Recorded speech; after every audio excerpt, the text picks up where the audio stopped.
is what is expected to grow the most. Right. Total population of business jets in Asia Pacific, to all markets, all brands together, is about maybe between 800 and 900 jets, which is not much when compared to, of course, mature markets like North America and Europe. But the expected annual growth rate of new jets being delivered in Asia for the next 10 years is expected to be on the range of 9% a year, per year. Mm-hmm. While Europe, North America will be flat, maybe very small growth, 1, 2, 3% maybe. Mm-hmm. Latin America will also have a substantial growth, like 5, 6%. So although the quantities may not be big compared to mature markets, the pace of growth in Asia Pacific is by far the faster. And that's very important for EMBRAER to be present and to be able to capture this market the most we can with the new products we are bringing to the region. How do you see the business aviation market developing in India over the next 15 to 20 years? Well, on this 12% I just mentioned of Asia, the main markets are China and India, for Mm-hmm. sure. Okay. So I don't have exactly the breakdown, but I would say it would be fair to believe that at least around 20 to 30% of these deliveries in the next 10 years India shall take them. So that's just to give you a flavor of how important it is to pay attention to India. So this means about 3% of those 12% will be in India, maybe another 3% in China, and this leaves another 6% for the rest of Asia, except China and India. So China and India will be the main leaders of this growth in the coming 10 years, for sure. Mm-hmm. What is your market share and who are the major competitors in Asia Pacific? Market share normally is measured by aircraft delivered.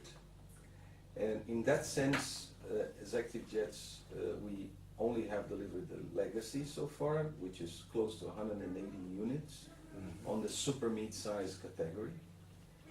And the Phenoms, we started recently. We have something around 60 plus Phenoms delivered so far, and is on the entry level category. So to be honest, on the entry level, on the Phenom, I still don't have these numbers because it will be small, because this is measured by the amount of deliveries. But as you said, Phenom 60 almost. Yes, yes. So out of 60, 30, oh, you're talking about deliveries. Deliveries, yes. Market share is measured by deliveries. Yeah, yeah.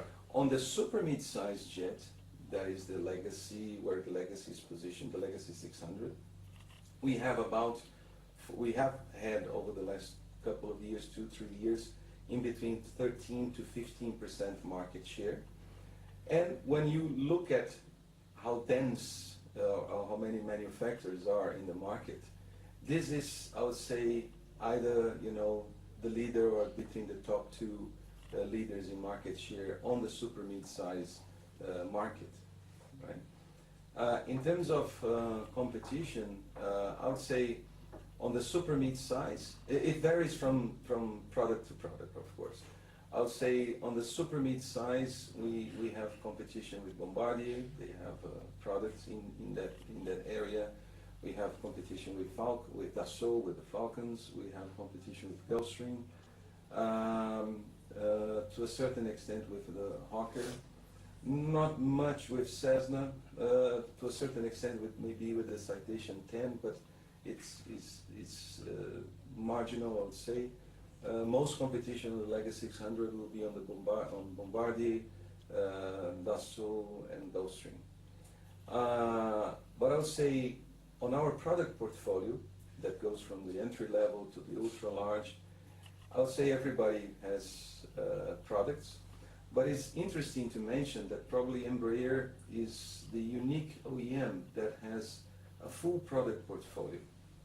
When you look, for instance, Cessna is a very good company. They have been producing aircraft for more than, I don't know, 60 years, pistons, turboprops, jets, and so on. But on the jets market, that what we are talking, they come from the Mustang up to the Citation 10, but they don't have products larger than that. So it's a big competition, let's say, from the entry level up to close to the super mid-size. Dassault, they don't have the smaller ones, but they have the mid-size, super mid-size, large. Gulfstream as well, you know. Bombardier, they start with the Lear somehow in the mid-size, light, mid-light category and above, up to the Globals and so on. But Embraer having the Phenom, 100, 300, the Legacy 450, 500, 600, 650, and the Lineage 1000 is for sure the unique competitor that is playing in the full range. And the idea is that over the time, and the time meaning decades, you know, we can have the loyalty of customers that can rely on Embraer to have a product that will satisfy his needs, from the smallest one to the biggest one. Mm-hmm. What is the level of demand for the Phenom 100 VLJ in the Indian market? Is this aircraft fitted with traffic collision avoidance system, TCAS, which we believe is mandatory to operate about 29,000 feet in Indian airspace? Does this issue affect in any way the market demand in India for VLJ? Well, the demand for our entry-level jets, the Phenom 100, and even the mid-light, the 300, has been very good so far. We have been able to place or to retain more than 30 orders, firm orders on the Phenom family in India, even before the first time we could bring the Rio aircraft in the region. So that's how confident we see Indian customers on Embraer, on our product, on our the confidence they have that we can deliver what we promise. For sure, bringing the aircraft by the first time and showcasing the Rio product, it will and is already raising a lot the level of awareness.